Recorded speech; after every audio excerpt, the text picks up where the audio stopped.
Assalamu alaikum dear students. I welcome you back in the last lecture of lesson number 15 of your textbook, that is Shillong, the rock capital of India.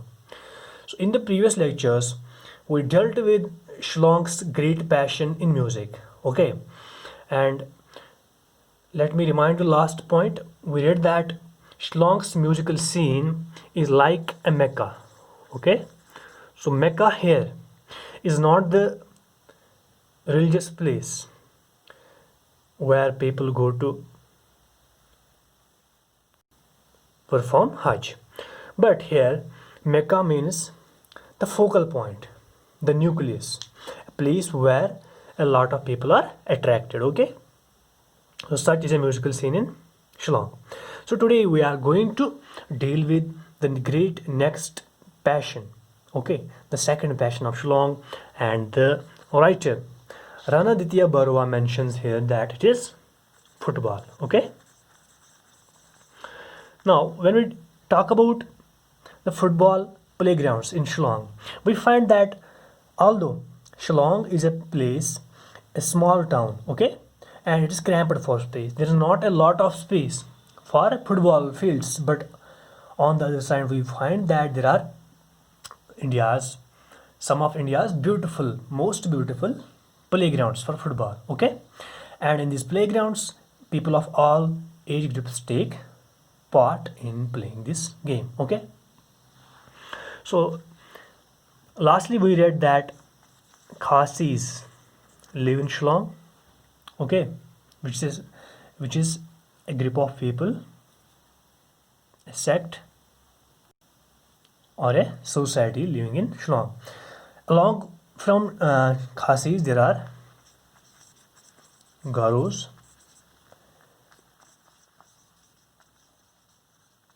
and Jantis. Okay, so these are different sects.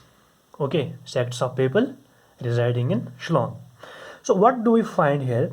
Although there are a number of sects, although there are a number of different groups of people living in Shillong, but they have never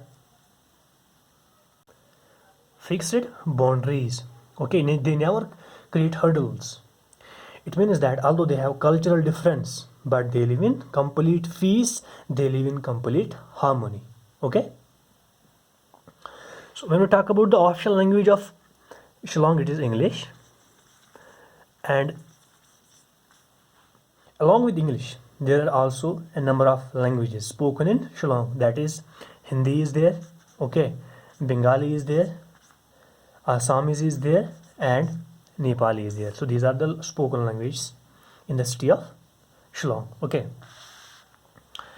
so now we shall read something very unique, very different relating to the culture of Shillong.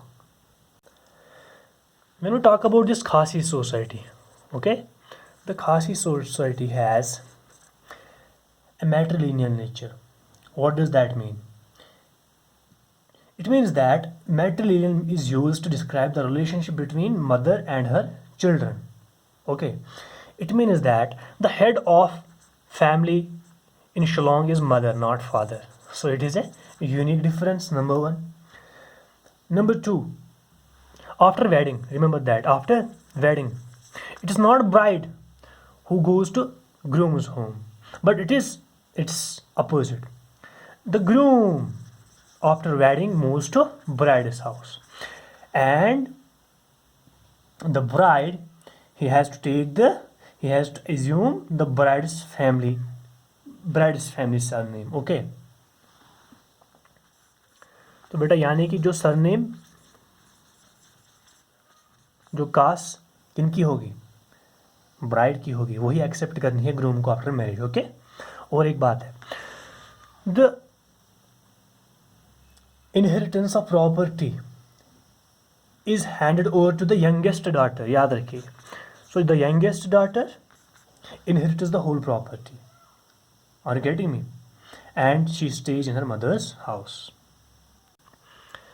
So when we talk about Khasis, the other point very important about them is that they are well known for their hospitality. What is hospitality? मेहमान नवाजी. Okay, मेहमान नवाजी के लिए बहुत माने जाने जाते हैं. ठीक है, So a newcomer is always welcomed, with betel nut preparation. It is a type of seed. Okay, there he is served this seed, a sweet delicious dish. That is their traditional attire. That is their traditional dish. Okay, and they serve it to the guest in order to show the warm welcome for the newly comer. Okay, when we talk about traditional attire, यानी वो क्या पहनते हैं? Okay बेटा, the traditional attire, कौन सा लिबास वो पहनते हैं? Traditional attire is Gensim. उसको शिलोंग में जैनसिम कहते हैं. What is this Gensim? It is 2 pieces of cloth pinned at the shoulder and covered with a shawl. याद रखिए, ठीक है. This is given on our book, page number 164. So when we talk about the men of Shillong, in ancient times they used to wear dhoti and turban.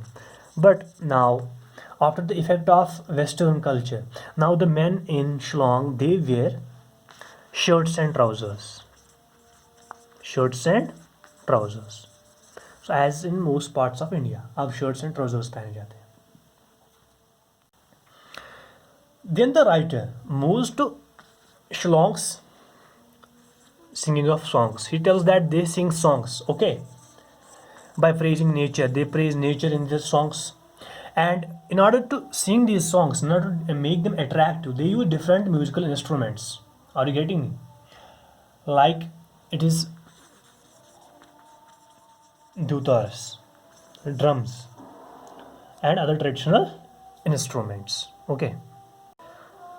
So in order to maintain their economy, बेटा, economy के लिए, ठीक है, in order to earn their bread and butter, they move to weaving. So what do they weave? They weave cloth. They weave cane. Cloth तो आपको समझ आया होगा. केन से वो क्या करते हैं बेटा? वो टोकरियाँ वगैरह बनाते हैं, ठीक है, इन केन से. So it is their craft. Okay. One thing more, they extract iron ore to make different types of knives, different types of utensils and warfare weapons. Are you getting me? One thing more, then the writer talks about different festivals of Shillong. So festivals are their Christmas, their